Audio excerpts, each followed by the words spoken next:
usted quiera, señor Sánchez Ceballos, tiene los 10 minutos de la introducción.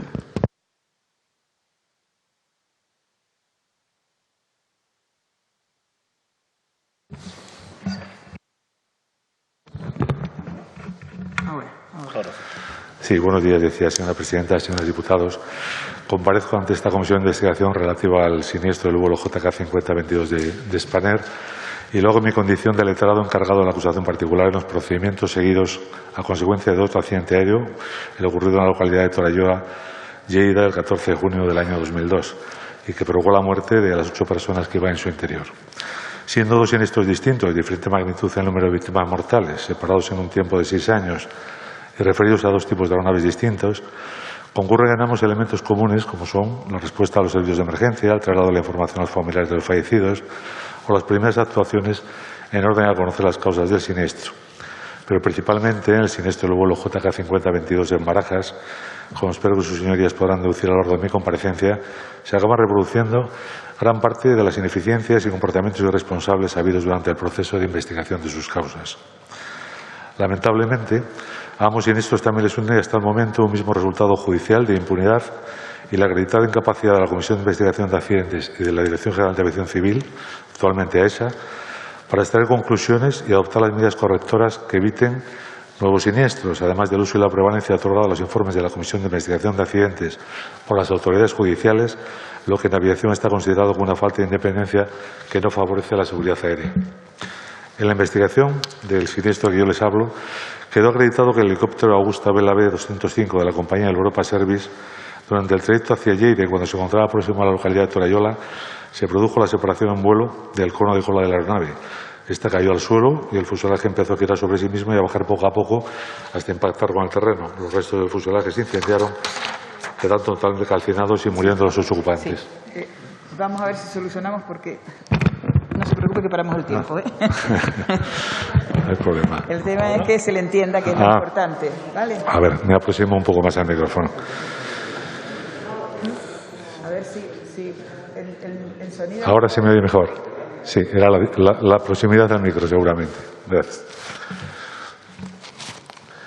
Desde un primer momento, los familiares de las víctimas y los medios de comunicación sospechamos de un severo problema técnico. Desde la compañía operadora no se nos ofreció ninguna explicación razonable. Desde el inicio de la investigación compareció en sede judicial el representante legal de la Comisión de Investigación de Accidentes, que resultó ser su secretario general, don Francisco Soto, invocando sus competencias en la materia y recordando que sus trabajos quedarían reflejados en un informe. Quiero señalar que este representante de la Comisión de Investigación manifestó por escrito el ámbito limitado de su actuación, dirigida exclusivamente a la prevención de futuros accidentes y que sus trabajos se realizarían con total independencia de la investigación judicial en curso.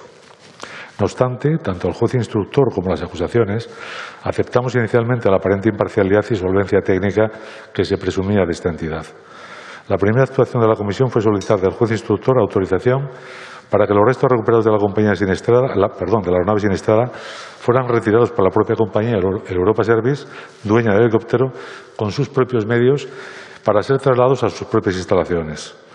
Meses después pudimos comprender esta sorprendente petición al conocer que la Comisión de Investigación de Accidentes carecía de los recursos y los medios materiales necesarios para retirar y depositar los restos de la aeronave siniestrada con garantías para no romper la cadena de custodia y a salvo de cualquier posible manipulación de los mismos. Para entonces, las tensiones entre el juez instructor y la Comisión de Investigación se encontraban ya reflejadas por escrito debido al retraso injustificado en la práctica de determinadas pruebas y del que el juez hacía responsable a la Comisión de Investigación. A partir de la sospecha deducida de algún documento que nos fue facilitado por terceros ajenos a la Administración y que me van a permitir que no revele, solicitamos a la Dirección General de Aviación Civil diversa documentación perteneciente a la aeronave siniestrada y pudimos constatar que la documentación recibida era claramente anormal e irregular, por lo que decidimos contratar los servicios profesionales de 2 catedráticos de la Universidad Politécnica de Madrid y especialistas en este tipo de aeronaves, a fin de que realizara un informe pericial de los documentos recabados en la Dirección General de Aviación Civil. Esta documentación estaba referida a la aeronave, a la propia compañía y a su centro de mantenimiento. El informe finalmente elaborado, que con el resto de la documentación que fuera de interés ponga a disposición de los miembros de esta comisión a través de su presidenta, fue suscrito por los 2 autores, entre los que se encontraba, como ya quedó constancia por su declaración ante esta misma comisión, doña Cristina Cuerno Rejado, La tibia ratificación por la coautora de este informe en sede judicial resultó desconcertante y solo explicable en parte cuando posteriormente pudimos conocer que había sido designada como vocal del Pleno de la Comisión de Investigación. No obstante, la solvencia documental de este peritaje obligó a la Comisión de Investigación a reconocer en su informe final, entre otras cosas, las siguientes. Respecto al origen de la aeronave siniestrada, su puesta en servicio y la documentación que la amparaba. Que el helicóptero siniestrado, un Augusta Bell 205, había sido adquirido por la compañía operadora en una subasta de material de desecho del Ejército del Aire. Que lo realmente adquirido por esta compañía había sido exclusivamente la documentación de la aeronave y el chasis, desprovisto de todos sus elementos mecánicos. Que el propio centro de mantenimiento de la compañía operadora se había reconstruido toda la aeronave incorporándole los elementos mecánicos, entre ellos el motor procedente de un helicóptero expuesto en un museo y otros elementos esenciales procedentes de aeronaves del Ejército desmanteladas o siniestradas. Que la Dirección General de Aviación Civil, a través de su Delegación de Seguridad en Vuelo número 6, convalidó erróneamente un certificado de navegabilidad normal para esta aeronave, describiéndola con un modelo Augusta Bell 205-1 cuando en realidad era un modelo totalmente distinto. Sin embargo, en la inspección previa a su puesta en servicio, algún responsable de inspección debió advertir el error y dejó retenido el certificado en la Dirección General. No se le entregó a ningún representante de la compañía operadora, con lo cual en ningún momento ni se expidió ni se otorgó. Es importante recordar y señalar que sin esta documentación la aeronave no podía volar. Quedó acreditado igualmente que el helicóptero queda parado durante 2 años en las instalaciones de la compañía hasta que la empresa solicita su traslado a la Delegación de Seguridad en Vuelo de Sabadell, el helicóptero está en Madrid, donde presenta una denuncia falsa en la comisaría de policía por pérdida o robo de la documentación y ese mismo día solicita en la Dirección General un duplicado de la documentación del helicóptero, a pesar de que esta documentación nunca se le había entregado, como dije antes. La Dirección General de Aviación Civil, sin comprobar la evidente falsedad de la denuncia, emite ese mismo día y entrega a la empresa un duplicado de un certificado de navegabilidad que nunca había expedido y que además se correspondía con otro modelo de aeronave y con otro programa de mantenimiento. Este certificado de navegabilidad fue renovado sucesivamente por parte de la Dirección General sin que los técnicos responsables de la inspección advirtieran nunca el error, hasta que la Autoridad Aeronáutica Francesa, cuando la aeronave se encontraba casualmente haciendo operaciones en el año 2001 en Francia, advierte que el certificado no se corresponde con la aeronave que tenían delante y da cuenta de tal circunstancia de forma inmediata a la Dirección General de Aviación Civil Española. Como consecuencia de esta denuncia, la Dirección Española, la Dirección General de Aviación Civil, notifica a la empresa operadora que su certificado no era válido y que no podía realizar transporte público de pasajeros. No obstante, esta misma Dirección General fue concediendo sucesivas prórrogas del certificado de navegabilidad hasta la fecha del siniestro, el 14 de junio de 2002. Quedó acreditado igualmente respecto al mantenimiento seguido de la citada aeronave, asumido por el informe de la propia Comisión de Investigación de Accidentes, que el centro de mantenimiento de la propia compañía no estaba autorizado por la Dirección General para hacer mantenimiento de este modelo de aeronave, la cual tiene un programa de mantenimiento otorgado por la Dirección General para un modelo de aeronave distinto. Que el centro de mantenimiento operaba irregularmente, carecía de las herramientas y títulos necesarios para realizar el mantenimiento en línea y básico, y no se le aplicaban las directivas de la navegabilidad correspondientes. Que los elementos instalados en el helicóptero y sus principales componentes provienen de aeronaves del Ejército, retiradas del servicio y que habían sobrepasado su vida límite. Quiero recordar, señorías, que tanto la emisión del certificado como la autorización e inspección del centro de mantenimiento son de exclusiva responsabilidad de la Autoridad Aeronáutica Española, esto es, de la Dirección General de Aviación Civil, actualmente ESA. Todas estas afirmaciones, señorías, permitieron definir esta aeronave en el juzgado penal de Lleida como una chatarra volante. Fueron detectadas y puestas a disposición por la Comisión de Investigación de Aviación Civil por la hoy vocal de la misma comisión, Cristina Cuerno. Como viene siendo usual, el informe final de la Comisión de Investigación de Accidentes se hizo público 4 años después del siniestro, cuando el anexo 13 de OCI recomienda, para salvaguardar la seguridad aérea, que el plazo máximo sea de 1 año, lo que se cumple habitualmente por parte de otras autoridades de investigación, como la NTSB americana, la BEA francesa, etc. Sobre las causas del accidente, esencialmente se afirma en 5 líneas que el accidente se produjo por daños previos en la estructura del fuselaje no detectados previamente y como factores que pueden contribuir se insinúa de forma es una opinión personal, tendenciosa y absurda, pero que se puede comprobar fácilmente, y sin ningún soporte en su propio informe, una posible responsabilidad de los pilotos por haber detectado posibles daños en la estructura durante la inspección visual previa al vuelo, incomprensiblemente. Entre estas posibles causas se omite cualquier referencia a todas las prácticas irresponsables y falsedades de la compañía operadora, propietaria del helicóptero, así como la absoluta irresponsabilidad de la Dirección General de Aviación Civil como garante de la certificación e inspección y que hizo dejación de sus funciones con esta compañía y con esta aeronave. Todas estas prácticas que atentan groseramente contra la seguridad aérea son puestas de manifiesto por la propia Comisión de Investigación de Accidentes a lo largo de 95 páginas de las 96 totales que consta en su informe. Sin embargo, de todas estas actuaciones, sorprendentemente y contra toda lógica, el informe de la Comisión de Investigaciones no extrae ninguna causa ni directa ni indirecta con el siniestro. Y ello a pesar de que finalmente todas ellas se van reflejadas en las recomendaciones sobre seguridad con las que concluye. Señorías, todos los informes técnicos de la Comisión de Investigación comienzan con una advertencia y que reiteran como mantra ante todas las autoridades judiciales. Documento técnico que refleja el punto de vista de la Comisión de Investigación de Accidentes en relación con las circunstancias en que se produjo el evento objeto de investigación, con sus causas y con sus consecuencias. Asimismo, que la investigación tiene carácter exclusivamente técnico, sin que se haya dirigido a la determinación ni establecimiento de culpa o responsabilidad alguna. La conducción de la investigación ha sido efectuada sin recurrir necesariamente a procedimientos de prueba y sin otro objeto fundamental que la prevención de futuros accidentes. Consecuentemente, continúan, el uso que se haga de este informe para cualquier propósito distinto a la prevención puede derivar en conclusiones e interpretaciones erróneas. Pues bien, las sentencias del Juzgado Penal de Lleida, la sentencia de la Audiencia y la sentencia en la acción de responsabilidad civil posteriormente ante la Audiencia Nacional absolvieron de cualquier responsabilidad civil y penal a las personas inicialmente imputadas y entre ellas a la propia Administración, obviando todos los hechos acreditados y reconocidos en los informes aportados y el resto de las pruebas practicadas, con fundamento exclusivo en estas 5 líneas contenidas en el informe técnico de la Comisión. Como quiera que esta circunstancia se viene repitiendo en todos los procedimientos en los que los accidentes aéreos resultan judicializados, nos preguntamos, algunos, por qué las víctimas de accidentes aéreos no pueden obtener verdad, justicia y reparación como parte del contenido esencial del derecho a la tutela judicial efectiva reconocido en nuestra Constitución. La respuesta está en los informes de la propia Comisión de Investigación de Accidentes, en los que, a pesar de sus propias advertencias, derivan en conclusiones e interpretaciones erróneas de las autoridades judiciales, en perjuicio de los familiares y víctimas de los accidentes aéreos, como le sucedió a mi representado, si me lo permiten, y como le pudo suceder sin duda a los del vuelo JK 5022.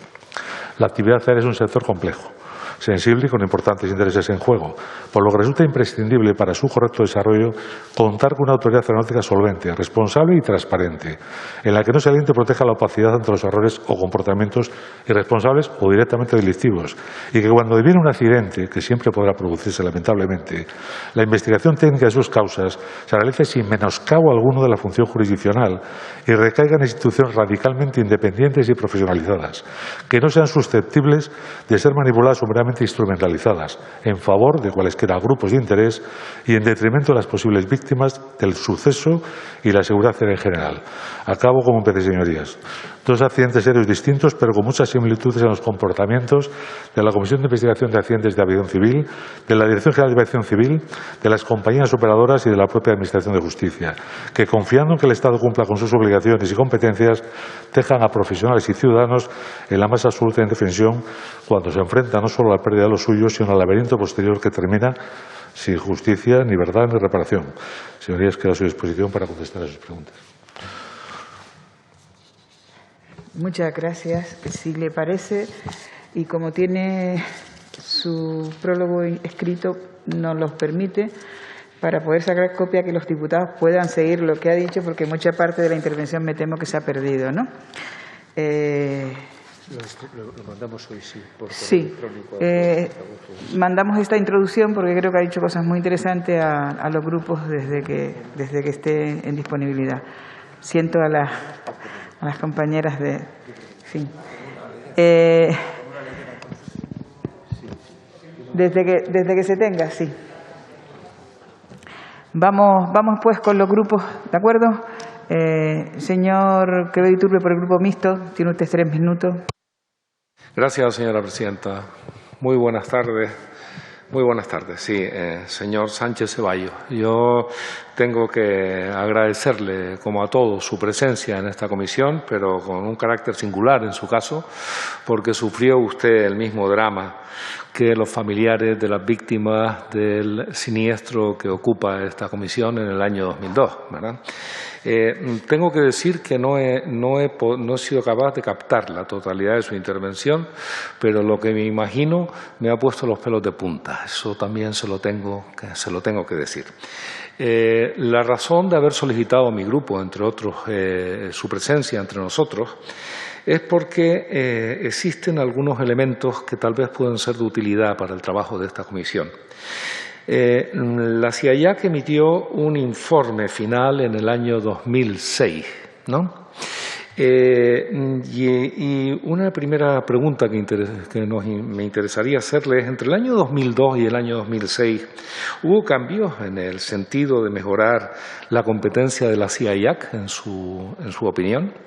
Es cierto, aunque me parece haberlo entendido así, que existió una modificación del informe pericial de la señora Cuerno Rejado, que fue modificado cuando pasó a formar parte como vocal de la CIAIAC.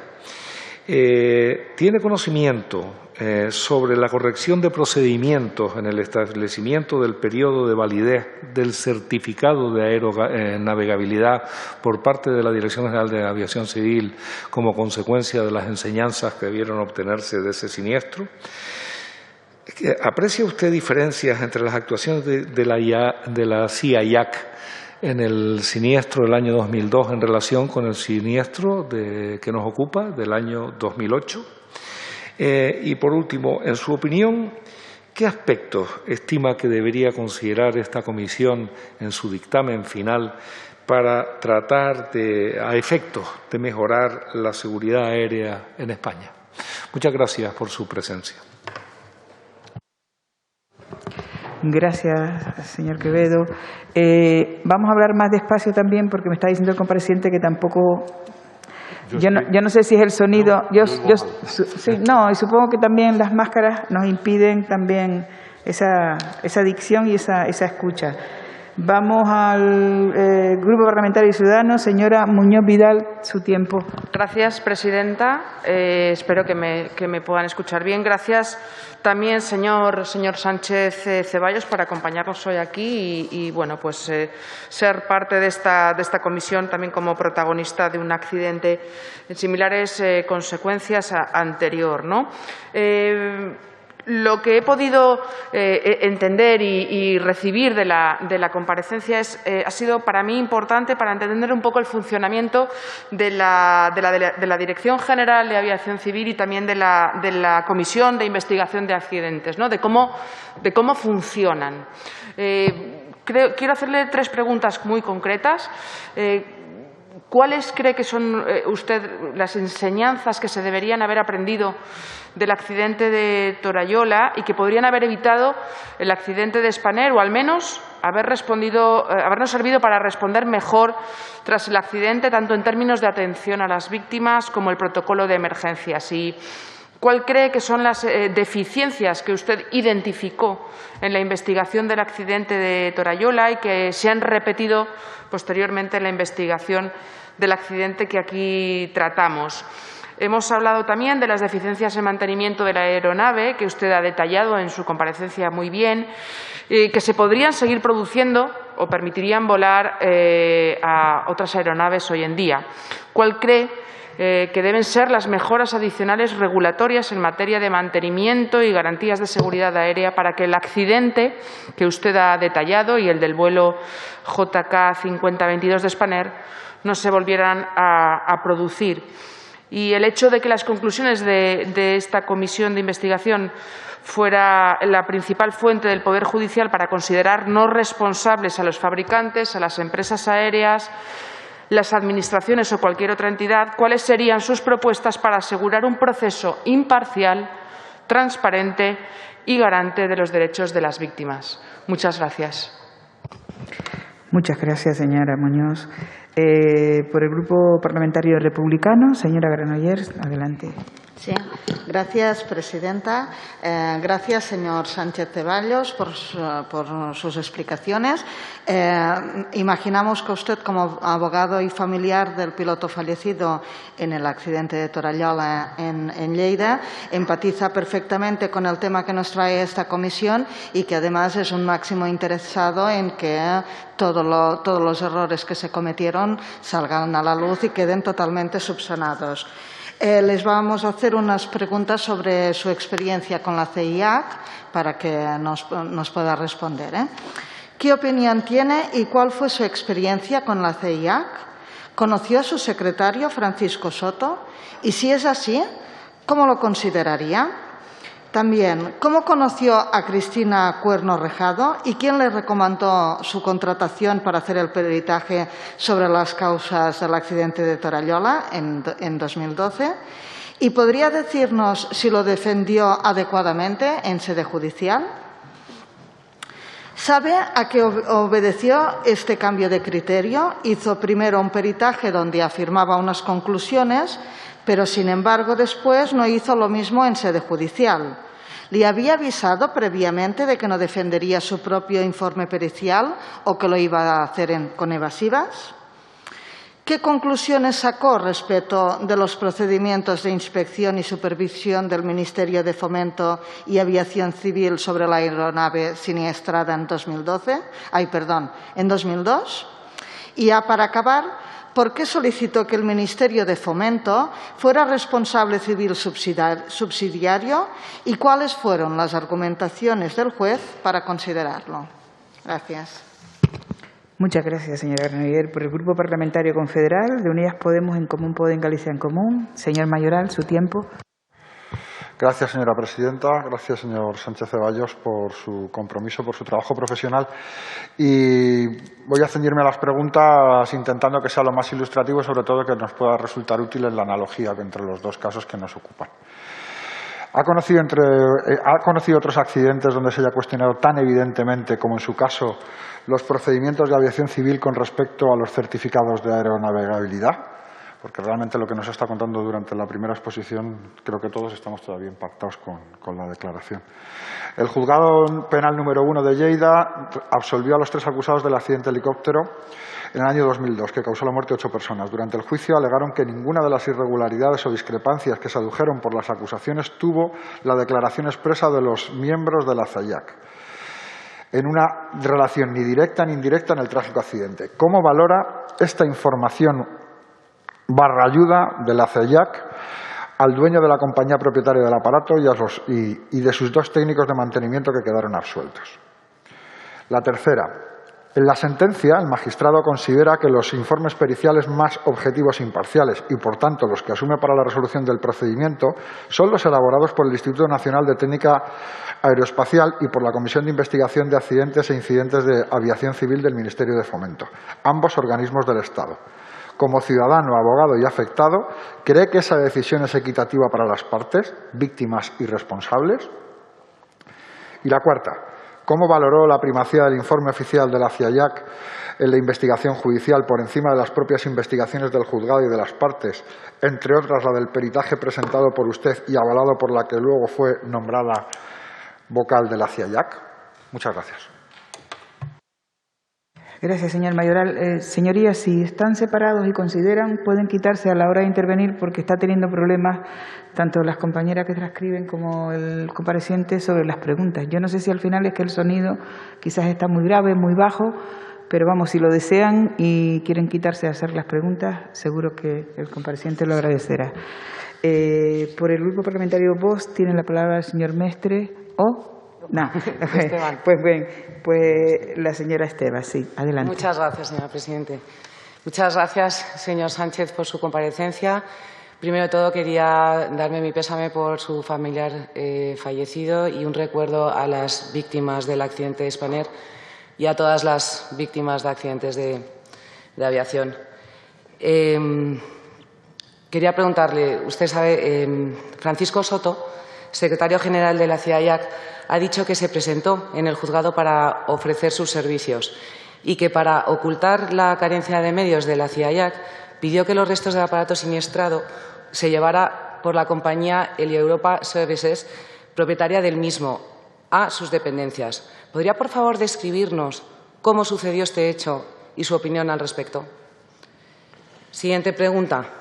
De sus palabras se deduce que el cruce de información entre la CIAIAC y el juzgado se produjo sin ningún tipo de ocultación. ¿Hubo conflictos entre el juzgado y la CIAIAC después de ese primer ofrecimiento de su secretario general? ¿Podría explicar el que los informes de la CIAIAC derivan en conclusiones e interpretaciones erróneas? Siguiente pregunta. Al hilo de lo que ha contado de la vocal de la CIAIAC y actual directora de la Escuela de Ingeniería Aeronáutica y del Espacio, Cristina Cuerno Rajado, a quien encargaron el peritaje del accidente, ¿podría ampliar un poco más esta información, coste y defensa del peritaje, objetivos, etcétera? Siguiente pregunta. Las recomendaciones que hizo la CIAIAC en el informe final del accidente de Torallola en Lérida, publicado en 2006, iban todas prácticamente dirigidas a la Dirección General de Aviación Civil. Y, sin embargo, el director general de Aviación Civil, que estaba el 20 de agosto de 2008, Manuel Bautista, no consideró importante seguirlas como ya se ha dicho. ¿Cree usted que de haberlas implementado en lo que atañe a la prórroga del certificado de aeronavegabilidad se hubiera evitado la tragedia del vuelo Juliet Kilo 5022? Y, por último, después de lo que ha relatado en esta comisión, ¿qué opinión le merece como jurista el acuerdo marco firmado por la CIAIAC con diversas instituciones del Estado? Muchas gracias. Muchas gracias, portavoz. Por el Grupo Parlamentario Popular, señor Echaniz, su turno. Muchas gracias, señora presidenta. Quiero comenzar, como siempre, con un recuerdo a las víctimas, a los fallecidos y a sus familiares, en este caso también a los fallecidos en el accidente del helicóptero en Torallola, y agradecerle al compareciente su presencia en la mañana de hoy en esta fase final de la Comisión de Investigación del Spanair. De su intervención se pone en evidencia que los errores, que las carencias, que la alineación de problemas en aquel año 2008 probablemente no era sencillamente una cuestión solo de casualidad, sino de algo más profundo en virtud de esas coincidencias. Y, por tanto, la primera pregunta tendría que ser ¿qué conclusiones comunes podría usted extraer de toda la situación de forma propositiva? Porque lo que afrontamos a partir de este momento y hasta dentro de muy pocas semanas es una serie de conclusiones, de recomendaciones, después de todo el análisis de estos casi 4 años de trabajo, al efecto de mejorar la seguridad aérea de nuestro país y la cultura preventiva.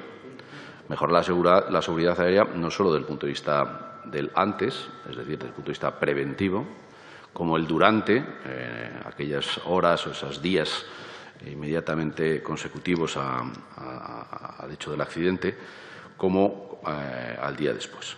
Las comisiones de investigación al final tienen esto, ¿no? Y por eso yo estoy absolutamente seguro de que en este Parlamento y en este país habrá una comisión de investigación de todo lo que ha sido la gestión del coronavirus, de si se tomaron las alertas en serio, si nos preparamos para ello, si las manifestaciones que se produjeron en las primeras semanas, digamos, de la expansión de la enfermedad fueron oportunas o no. Es decir, prevenir, trabajar en si nos preparamos adecuadamente en términos de material. Eso es lo que sirven las comisiones de investigación, hacer un análisis de lo que ha ocurrido para intentar sacar conclusiones positivas y también pues, saber qué es lo que no se hizo bien. Yo estoy seguro que eso se hará en el coronavirus y estoy seguro de que eso se está haciendo en este momento en esta comisión. Por eso estamos aquí casi 13 años después del accidente, con el objeto de buscar esas fórmulas que permitan mejorar la seguridad aérea de nuestro país y la cultura preventiva en esta materia. Por lo tanto, sencillamente me gustaría conocer esas conclusiones comunes que usted extrae de los dos casos, después de casi 20 años en el caso del accidente del helicóptero, donde seguro que usted ha tenido muchos momentos de reflexión de qué cosas pueden ser útiles para este Parlamento en este momento tan especial de cierre, de redacción de las conclusiones. Si, digamos, los organismos de investigación en este país tienen que estar configurados de forma individual o fusionada, si tienen material y recursos disponibles necesarios, etcétera, etcétera. Tantas cuestiones que, repito, seguro que usted ha tenido mucho tiempo para reflexionar y que hoy pues puede volcar aquí para ilustrarnos en este trabajo, en esta fase final de nuestros trabajos. Muchas gracias.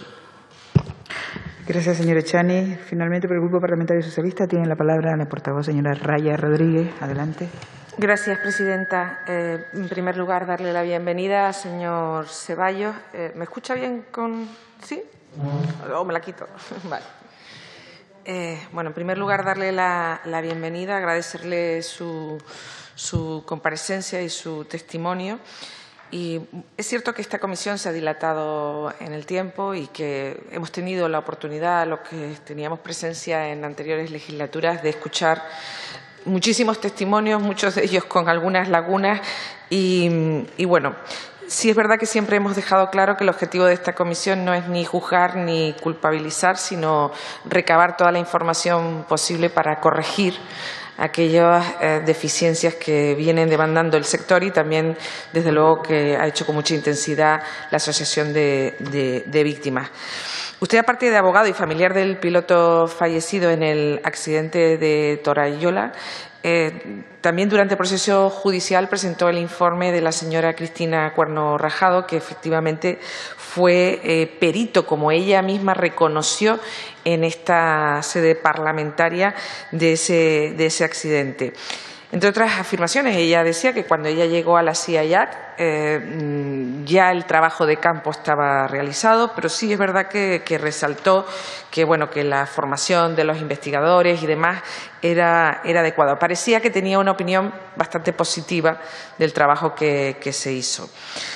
Y yo le quiero preguntar, para no insistir en los planteamientos que hayan hecho otros grupos parlamentarios, ¿qué opinión tiene sobre el trabajo que ya está haciendo el actual Gobierno, a petición, porque es una demanda que ha repetido en reiteradas ocasiones la propia Asociación de Víctimas, sobre que haya una única autoridad que investigue todos los accidentes? Muchísimas gracias. Muchas gracias, señora Raya. Cuando usted quiera, señor Sánchez. Tiene tiempo sobrado, o sea que si habla más despacito, lo entenderíamos mejor, ¿vale? Sin prisa. Vale, sí, son muchas preguntas y evidentemente todas ellas darían para muchas intervenciones, ¿no? Yo intentaré agrupar algunas de ellas, aunque con diferentes matices plantean las mismas cuestiones. Y bueno, respondiendo por orden, y si me queda alguna cosa, pues entiendo que podemos luego, si la presidenta quiere, aclararlas más, ¿no? Empezando por la primera de las, creo que del grupo mixto, ¿no? Me preguntan por, bueno, directamente esta se ha reiterado, la participación, la presencia y, bueno, las incidencias que tienen que ver con un miembro de la Comisión de Investigación de Accidentes, concretamente con Cristina Cuerno Rajado. Yo, al respecto, tengo que decir lo siguiente. Nosotros, como creo que dije en la intervención inicial, cuando vimos que, digamos, la situación era compleja y, en todo caso, extraña respecto a este accidente, y los trabajos de la Comisión de Investigación, inicialmente personada en las diligencias que se instruyeron en el juzgado de Tremp, que es allí en Lleida, por ser el lugar del accidente, el lugar del siniestro, nos llegó alguna información de que había expertos en la Universidad Politécnica de Madrid que podían ayudarnos en la pericia para conocer las causas del siniestro. Y esto, insisto, desde una inicial confianza, porque nada nos hacía pensar que no pudiera ser así, en la denominada Comisión de Investigación de Accidentes. Digo denominada porque para nosotros era un ente extraño en aquel momento. Pero, insisto, juez y partes personadas, entendimos que los trabajos de la Comisión de Investigación podían ser determinantes. No obstante, cuando vimos que aquello, bueno, digamos que empezaba a tener sus complicaciones por las tensiones entre el propio juez instructor y la Comisión, con estas actuaciones que señalo, un poco extrañas, de que se autorice a la propia compañía posible responsable del siniestro, posible en aquel momento, a retirar los restos de la aeronave y llevarlos a sus propias instalaciones, sin ningún tipo de cautela, sin ningún tipo de garantía, nos pareció una petición por parte de esta comisión un tanto extraña. Como digo, a partir de ese momento nos pusimos en marcha a la búsqueda de otras alternativas periciales y solicitamos una pericial a la Universidad Politécnica y una de las dos autoras del informe, que fue una pericial, como luego calificó el juez de Lleida, pericial documental. Bueno, el resultado de esta pericia, a lo largo de aproximadamente 2 años, nos llevó a conclusiones, las conclusiones que de alguna manera he extractado en mi informe previo. Cierto es que cuando llegó el momento de informar en sede judicial, en la vista oral, por parte de los autores del informe, la percepción que tuvimos es que la defensa del propio informe que había elaborado junto con otro catedrático también de la Universidad Politécnica había sido, digamos que tibia, ¿no? No vamos a calificarla de otra manera. No era lo suficientemente clara y mucho menos se correspondía con lo que habían sido sus manifestaciones en los meses y en los años de investigación. Simplemente he destacado algo sorprendente. A ver, nosotros estamos convencidos de la profesionalidad de esta persona, absolutamente. Estamos convencidos de su convencimiento de que en el caso concreto del accidente nuestro, incluso más allá de lo que nosotros pudiéramos pensar, la calificación de chatarra de esta aeronave y su caos documental, por llamarlo de alguna manera también, la persona que nos lo define, la persona que nos lo descubre, la persona que nos lo expone es Cristina Cuerno. Eso no se compadecía con su ratificación judicial. Simplemente lo dejo dicho porque, todos nos podemos ver en un momento determinado sobrepasados por el escenario, yo aquí mismo compartiendo ante ustedes, o un perito en sede judicial. Pero la única sorpresa que tuvimos después fue que esta persona se incorporó a la Comisión de Investigación de Accidentes, ¿no? Entonces, creo que es un dato que es inevitable que nosotros lo pongamos sobre la mesa. Como se ha manifestado en varias ocasiones, pues lo dejo claro desde este momento. No dudamos de su profesionalidad, pero lamentamos su tibieza en la defensa en sede judicial. Se hablaba también por parte de la Autoridad del Grupo Mixto de mejoras en el funcionamiento de la comisión. Esto sí lo voy a agrupar luego, si les parece, porque ha habido más preguntas en la misma dirección, que tendría que ver con una parte propositiva que supongo que alguna idea tenemos, como muchas que se han planteado en esta comisión, y espero que sus señorías tengan el tino de llevarlas a buen puerto, ¿no? Por parte de... Se hablaba también del certificado de navegabilidad que tenía la nave. Nosotros hemos relatado, unos hechos muy concretos, pero por decirlo gráficamente, lo que se comprobó en esta investigación pericial y judicial fue que la Autoridad Aeronáutica Española había otorgado una documentación a una compañía operadora de nuestro país sobre una aeronave que en ningún momento, repito, podía haber tenido autorización ni certificado de navegabilidad. Carecía de un elemento básico que era no tenía certificado de tipo. La documentación, cuando los inspectores de la Dirección General perciben que no se la puede otorgar, la retiene la Dirección General. Y 2 años más tarde, en una actuación sorprendente y difícilmente encajable si no hay una connivencia con alguna persona de la Dirección General, esta compañía operadora solicita un vuelo de posición de esa aeronave que formalmente estaba en Madrid para irse a Sabadell, a la delegación de seguridad en vuelo de Sabadell, y tramitar la puesta en servicio de la aeronave. Cuando llega a Sabadell, el dueño de la compañía denuncia la pérdida de una documentación que nunca había tenido. Y los inspectores de la Dirección General de Aviación Civil en Sabadell, sin consultar con Madrid, que sería lo elemental, donde se supone que están los archivos de cualquier aeronave, otorga un duplicado de una documentación que nunca había existido. No se me ocurre una negligencia más grave que la que estoy relatando. Y si me permite decir, este tipo de negligencias, si usted las traslada de una aeronave, que es un helicóptero, es igual, es una aeronave que tiene exactamente la misma normativa sujeta a las mismas disposiciones y a la misma competencia de la Autoridad Aeronáutica que tenía el MD-82 de Spanair, porque lo tengamos todos claro. Entonces, esa es una circunstancia en fin, de tal entidad que nosotros todavía el día de hoy no entendemos cómo no ha habido ninguna respuesta por parte de la Dirección General, ninguna asunción de responsabilidad siquiera desde el punto de vista disciplinario. Preguntaban desde el Grupo Ciudadanos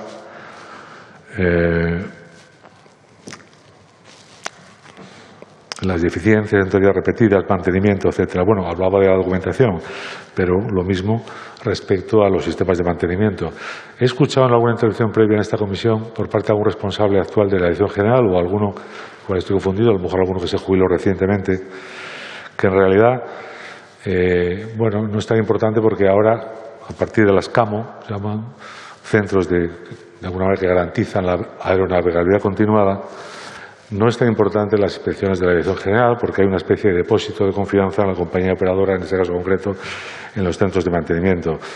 Bueno, esto es así y no es así, es decir, antiguamente estaban las JAR que autorizaban los centros de mantenimiento 145, como podía tener Spanair, como podía tener el Europa Service, que tenían, digamos, un chequeo constante por parte de la Ministerio de Aeronáutica y, sobre todo, a la hora de hacer las renovaciones de los certificados de navegabilidad. En el caso concreto actual, las diferencias son que digamos que se hace ese depósito, como digo, y lo que se hace es sujetar a la inspección constante a los centros de mantenimiento por parte de la Autoridad Aeronáutica, lo cual no quiere decir es que la Autoridad Aeronáutica se desentienda o se deba desentender de los centros de mantenimiento. En el caso nuestro, estamos hablando del 2002, este centro de mantenimiento era un chamizo, por explicarlo gráficamente, es decir, una nave donde allí no había ni útiles necesarios, ni había ningún sistema para controlar las directivas que se aplicaban al mantenimiento de las aeronaves, donde había un mecánico literal, no un técnico de mantenimiento de aeronaves, no un TMA certificador, cualificador. No, había un mecánico y de vez en cuando iba un TMA a hacer, digamos, las inspecciones y los sellos que se necesitaban para que aquello pudiera funcionar. Esto funcionaba en el 2002. Yo no sé lo que funcionó después, porque lo que sí sé es que como consecuencia de resoluciones judiciales como las que hubo en Torayola, no me consta que hubiera grandes cambios, aparte de aquellos que vinieran de fuera. Es decir, los mismos responsables de la Dirección General de Aviación Civil continuaron la Dirección General de Aviación Civil sin que se planteara ningún tipo de necesidad de modificación de estructuras, de organigrama, de cultura. Respecto a las relaciones con Comisión de Investigación de Aviación Civil, Poder Judicial, que también han sido suscitadas en varias de sus preguntas. Nosotros les he relatado la sorpresa de la desconfianza que casi de una forma temprana, por así decirlo, en el proceso de la investigación judicial surgió entre el juez instructor y la comisión. La desconfianza no solamente vino por este despropósito de permitir que la propia compañía se llevara los restos de la aeronave, sino porque no había ninguna percepción de colaboración desde la comisión hacia el juez instructor. Antes, al contrario, lo que había era un recelo constante, una reiteración de que las obligaciones y los cometidos de la comisión de investigación no tenían nada que ver con la investigación judicial y, en consecuencia, por así decirlo, que el juez estuviera tranquilo, que ellos estaban a lo suyo. Esto no lo digo como una reflexión personal, que el estudiante, digamos, que tendría conocimiento suficiente para hacerla. Yo dejo a disposición de la comisión, por si acaso en algún momento tienen interés en ver las diferentes documentos, oficios cruzados entre la Comisión de Investigación de Accidentes, de la cual el señor Soto era el responsable también, lo mismo que el accidente de Spanair, y el juez instructor. Reiteración que de alguna manera se hace explícita en un momento determinado cuando el juez ya, digamos que harto, puede decir de alguna manera, requiere a través del señor secretario de la comisión en fin, una serie de actuaciones que hasta aquel momento consideraba que estaban desatendidas y gravemente desatendidas, haciéndole incluso advertencias de incurrir en alguna responsabilidad de otro tipo, ¿no? La contestación del señor Soto queda resumida en 5 folios tengo aquí, me voy a permitir simplemente presentar algunas solamente que puede ser ilustrativa respecto a la posición de la comisión, que insisto, nada cambia entre el accidente que le estoy relatando y el accidente Spanair. Dice, por ejemplo,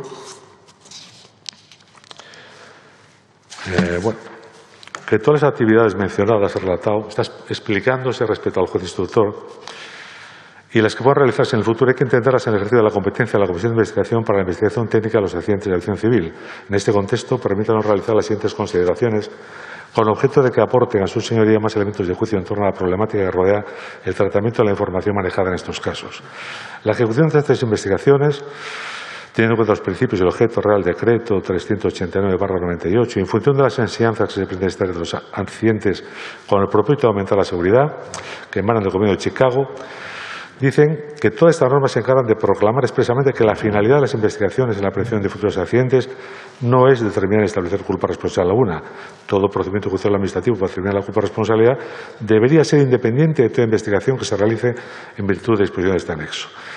Dice, la investigación técnica y la judicial en la mayoría de los casos, dice, los procedimientos que han de seguirse para llevar a cabo ambas deben mantenerse separados, porque los fines son esencialmente distintos. En nuestra opinión, este planteamiento supone la existencia de cierta incompatibilidad entre las tareas reglamentariamente encomendadas a los miembros de esta comisión y las labores típicamente periciales asociadas a los procesos judiciales. Los métodos adoptados en la realización de las investigaciones técnicas no están sometidos a procedimientos de prueba. Se apoyan principalmente en la colaboración y en la contribución positiva de las partes implicadas. Debe entender su señoría que, pensando desde la Comisión de Investigación y con el único propósito de realizar la labor que la legislación nos asigna con la mayor eficacia, en la defensa de los intereses generales de la sociedad, debemos manifestar nuestro convencimiento de que debe desligarse totalmente la investigación técnica de la judicial. Bueno, esto es una reiteración que la hace, evidentemente, pero claro, ¿hasta dónde llega la Comisión en esta defensa de la independencia respecto a la Administración de Justicia? Pues desde mi punto de vista llega, y con esto lo enlazo con otra pregunta que me han hecho, hasta sugerir o provocar o animar la producción de normas, en este caso concreto el llamado protocolo, que creo que en algún momento me han comentado sobre él, que surge a partir de un reglamento de la Unión Europea en la interpretación que se hace desde la Autoridad Nacional Española, Autoridad Española, en el sentido de decir cómo vamos a conectar correctamente los trabajos de las investigaciones técnicas y las judiciales. Y en este país hemos llegado, yo creo que a una lamentable conclusión, es una opinión muy personal, y es entender que efectivamente ese camino nos conduce a una mejora de la seguridad aérea y sin menoscabo de la seguridad jurídica y de la tutela judicial efectiva. Yo creo que esto no es así. Sinceramente, el protocolo que yo he tenido ocasión de ver, y a la luz de la experiencia que tenemos sobre las investigaciones de los accidentes aéreos, creo que lo tengo por aquí, suscrito entre el Consejo General del Poder Judicial Español, la Fiscalía General del Estado y el Gobierno de España, creo que en representación en los Ministerios de Transportes y creo que el de Justicia. De alguna manera parece que lo que pretende es dar respuesta a esta necesidad que se invoca desde las autoridades y desde el sector aeronáutico de que la investigación técnica de los siniestros y la investigación judicial se separen. Muchos argumentos se pueden plantear. Uno he escuchado en esta comisión que realmente la pluralidad de juzgados de instrucción que existe en nuestro país y la circunstancia de que el juez competente es el del lugar del siniestro hace que nunca se pueda conseguir una suficiente capacidad y experiencia por parte de los jueces a la hora de hacer frente a un siniestro, por ejemplo, como el que estamos hablando, ¿no? Bueno, esto en cualquier caso es discutible. La competencia del juez del lugar del accidente es una competencia atribuida por nuestras leyes, por nuestra tradición y que funciona. Créanme que funciona. Nosotros nos hemos sentido amparados en la investigación judicial por un juez, seguramente su primer o segundo destino en una localidad, en una pequeña localidad leridana, y nos hemos sentido totalmente desasistidos con los trabajos de la Comisión de Investigación de Accidentes. Pero ya no es que estemos desasistidos, sino que aunque nos manifiesten que su objetivo es distinto, lo respetamos. Pero si el objetivo es distinto, señores, apártense de la investigación judicial y no entorpezcan la investigación judicial. El protocolo al que estoy aludiendo, desde mi punto de vista, yo creo que, en fin, ustedes son los responsables de tomar cualquier decisión o cualquier propuesta. Yo creo que no debe ser muy conocido este protocolo porque, desde mi modesto punto de vista, en este caso ya como jurista, no se sostiene que en pro de un interés jurídico relevante, como puede ser la seguridad aérea, se ponga en cuestión la tutela judicial efectiva del artículo 24 de la Constitución. Y eso es lo que hace este protocolo. En todo caso, insisto, señorías, ustedes tendrán capacidad de analizarlo y verlo en el futuro, ¿no? Y en todo caso creo que no es el camino, ¿no?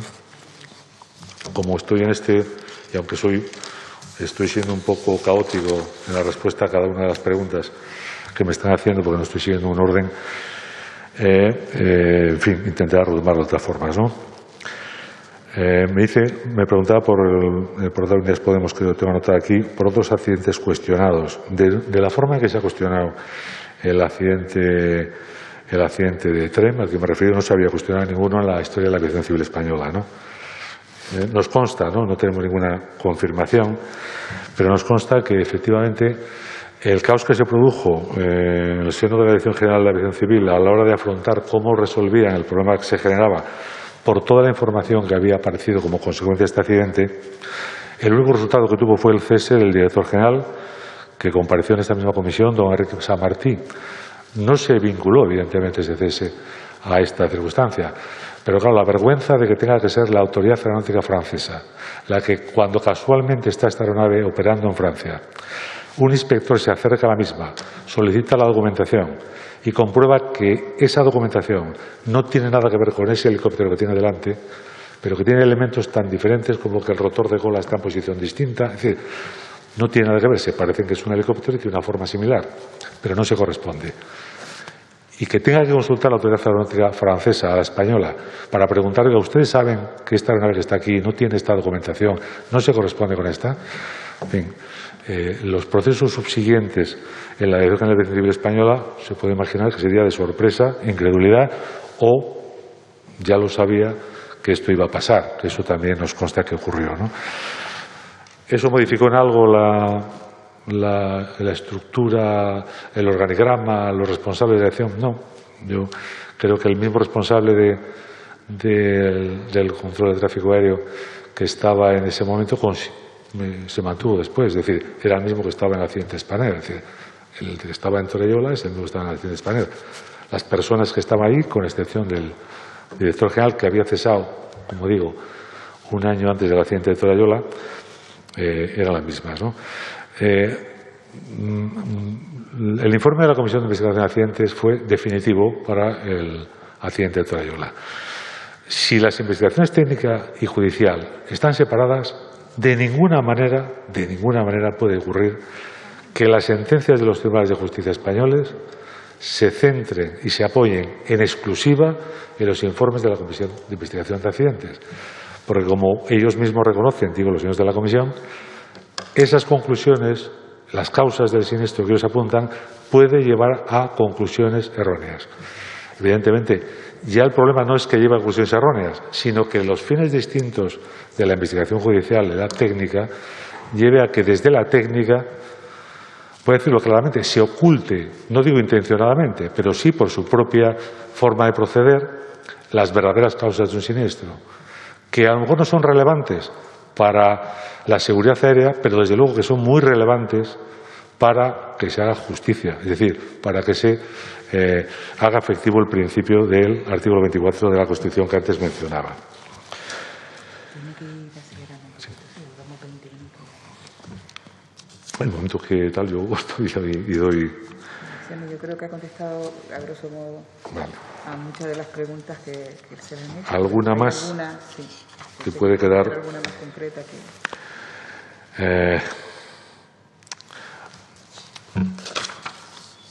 Estaba intentando alguna que especialmente pudiera ser también, claro. Sí, que no he mencionado, ¿no?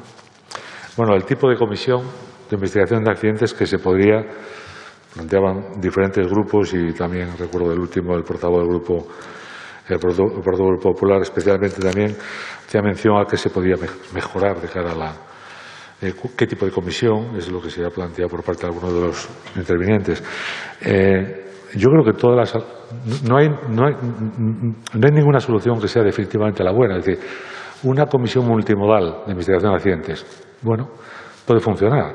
Lo que no puede funcionar es una comisión que no tenga ni medios ni competencia y que esté absolutamente al albur de los intereses de un sector muy complicado, ¿no? Es decir, los intereses de fabricantes, los intereses de administraciones aeronáuticas, los intereses de compañías operadoras, los intereses de compañías de seguros, son de tal entidad, y a ustedes evidentemente no se les escapa, que o se garantiza una comisión de investigación de accidentes absolutamente profesionalizada y radicalmente independiente. Digo radicalmente independiente porque independiente no es que yo tengo independencia funcional, como se dijo aquí en esta comisión, aunque tenga una dependencia orgánica. No. Independiente es que usted tiene todas las independencias, la orgánica, la funcional, un régimen de incompatibilidades absoluto. Entonces, eso es independencia. Bueno, entonces, y una profesionalidad a prueba de cualquier tipo de tacha, ¿no? Entonces, que luego esa comisión sea multimodal o no, bueno, se alega que si es multimodal, pues a lo mejor cae la profesionalidad, porque no es lo mismo un accidente aéreo que un accidente ferroviario o un accidente marítimo. Bueno, al final será un problema de medios, será un problema de actuar por secciones o con responsables de la investigación. Está claro que la comisión de investigación que tenemos en este momento, en la que yo escuché aquí al señor Soto decir que él se había nombrado investigador principal en el accidente Spanair y cómo había concluido su carrera profesional sabiendo que había empezado con dificultades y que este era su gran proyecto, pues está muy bien, pero el resultado es que había detrás. Detrás había una estructura inexistente, una estructura que se montaba ad hoc en función de un accidente y un pleno de una comisión que también se montaba en función de las propuestas, que no dudo de la profesionalidad de los integrantes, pero con unas funciones cuanto menos dudosas. Es decir, aquí se ha dicho si los informes de la comisión, los informes del pleno, a partir de las propuestas de los investigadores, eran edulcorados. Y yo no tengo ninguna duda, es decir, hay cocina en la comisión de investigación. Es decir, hay una propuesta basada en informaciones periciales hechas por organismos también a veces dependientes del Estado, como pues el INTA y otros. Pero evidentemente al final lo que se produce es una reunión en pleno y una evaluación del conjunto. ¿En función de qué? Pues en función, lógicamente, yo no voy a decir que los intereses sean intereses criticables desde el punto de vista de lo que es la operación aérea, no. Si los intereses de las compañías operadoras son muy loables y los del fabricante, que son un duopolio mundial, pero eso no puede llevar a que esa edulcoración lleve luego a los tribunales de justicia a dictar resoluciones que ya no digo que sean, son injustas porque al final no agotan la investigación, ¿no? Se quedan simplemente en la propuesta de la comisión, entendiendo que quién mejor que la comisión de investigación va a saber cuáles son las causas, quiénes son ellos para avanzar en otras líneas de investigación posibles. Pues sí, señores, pues ustedes pueden, ¿no? Pero si además se les tercera esa posibilidad, pues entiendo que no. Señora Presidenta, yo creo que a lo mejor me he extendido demasiado incluso, pero estoy dispuesto a aclarar aquello que pueda ser más interés, ¿no? Muchas gracias, señor Sánchez. Hoy ha sido tortuoso el tema de la audición. Tenemos un minuto por el grupo. El señor Quevedo, Grupo Mixto, ¿sí? Sí, gracias, señora Presidenta. Solamente para agradecer de una forma muy singular el esfuerzo grande de colaboración con esta comisión y con sus trabajos por parte del compareciente. Además, con la singularidad, vuelvo a insistir, de haber sido víctima de un proceso que de algún modo es similar a lo que ocurrió 6 años después del que usted sufrió, ¿no? Por lo tanto, muchísimas gracias y considero de enorme valor muchas de sus aportaciones. Muchas gracias, señor Quevedo. Por el Grupo Ciudadano, señora Muñoz Vidal. Gracias, presidenta. Nada más. Agradecimiento también al compareciente. Muchas gracias. Grupo Republicano, señora Ganoyer. Sí, gracias. Bueno, voy a hacer igual que mis compañeros, solamente es para sumarme a los agradecimientos por todo el esfuerzo hecho y por lo que nos ha expuesto. Gracias. Muchas gracias, portavoz. Por el Grupo Confederal Unidas Podemos Galicia en Común, señor Mayoral. Pues lo mismo. Muchísimas gracias por su labor, por su tenacidad y sobre todo por la claridad en su exposición en cuestiones que, sinceramente, en lo que respecta a nuestro grupo, estamos fríos en algunas de las cuestiones que se han planteado, como los certificados de renavegabilidad y otras cuestiones referentes al control desde la Administración Pública sobre nuestro tráfico aéreo, que no dejan más que inquietarnos ante una cuestión tan importante como esta. Muchísimas gracias. Gracias, señor Mayoral. Por el Grupo Parlamentario Vox, señora Esteban, su turno.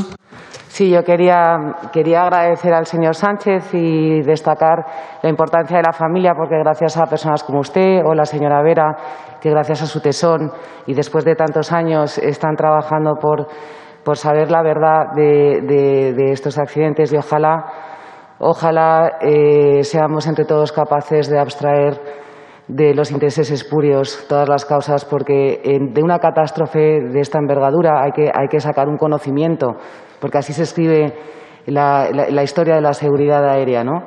Entonces, pues muchísimas gracias por no decaer y por seguir investigando. Muchas gracias, portavoz. Por el Grupo Popular, señor Echaniz. Sí, yo también quisiera agradecer su comparecencia a la persona que nos ha dirigido durante este rato la palabra. Creo que ha sido profundamente ilustrativo y que ha tenido esencialmente la virtualidad de entender que un accidente a veces no solo es la singularidad del hecho luctuoso, sino que además está relacionado con otras fallas del sistema que pueden ser corregidas en el futuro. Por lo tanto, muchas gracias por su intervención. Muchas gracias, señor Echaniz. Por último, la portavoz del Grupo Socialista, señora Raya, su turno.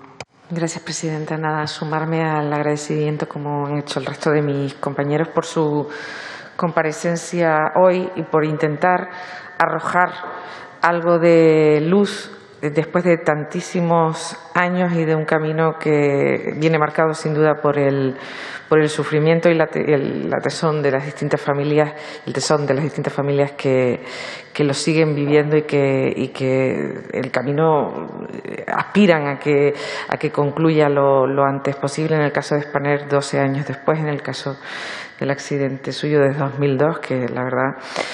Y nada más, sacar una conclusión, que es que al final, después de escuchar tantos testimonios y tan ilustrativos, desde luego recae sobre nosotros una inmensa responsabilidad, que es dar respuesta a todos esos errores y a todos esos fallos, o por lo menos intentar que sea el máximo posible para que estas cosas, es inevitable que sucedan accidentes, pero que el tratamiento sea de una manera mucho más eficaz y eficiente. Muchísimas gracias. Muchas gracias, señora Raya. Señor Muñoz, ¿tiene usted para concluir 4 o 5 minutos? ¿De acuerdo? Sí.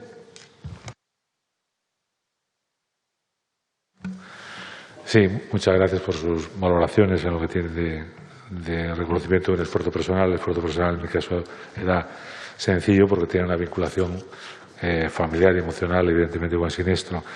Y realmente, yo lo que se puede imaginar cuando me piden que comparezca en esta comisión, no tengo, ni siquiera podía tener un interés vindicativo, reivindicativo de aquello que ha salido mal o de aquello que ha sido ineficaz en todo el procedimiento y, sobre todo, el resultado ante la Administración de Justicia.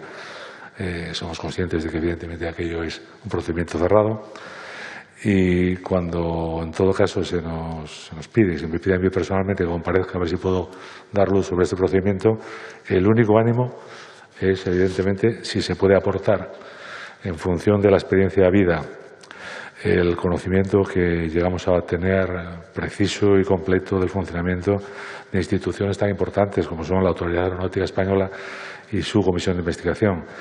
Y las ineficiencias observadas, lo único que se pretende, evidentemente, es que ustedes ahora tengan más elementos de juicio para cualquier propuesta que se quiera hacer, que, eso sí, entendemos que es absolutamente necesaria y que los vectores que vienen sobre esta casa y sobre ustedes pues son potentes, son poderosos, pero que sobre todo, y esa es la parte en la que yo me gustaría hacer la aportación e insistir en ella, el resultado final, cuando se produce un accidente aéreo, es que las víctimas no tengan la sensación, ya no que por supuesto la seguridad aérea esté garantizada y que las comisiones de investigación hagan su trabajo y los fabricantes, y si todo eso está muy bien, pero no puede en aras de ese tipo de intereses, por muy legítimos que sean, producirse el más mínimo menoscabo respecto al derecho que tienen todas las víctimas de los accidentes aéreos a obtener esa tutela judicial efectiva.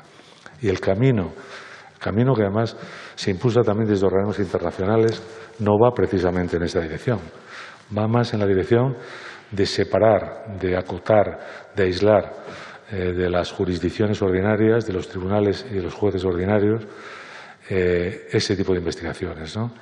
Creo que es un error y entiendo, y es una opinión muy personal, que en sus manos, en manos de instituciones como los parlamentos nacionales, como es este Congreso, está el que eso no sea así, ¿no?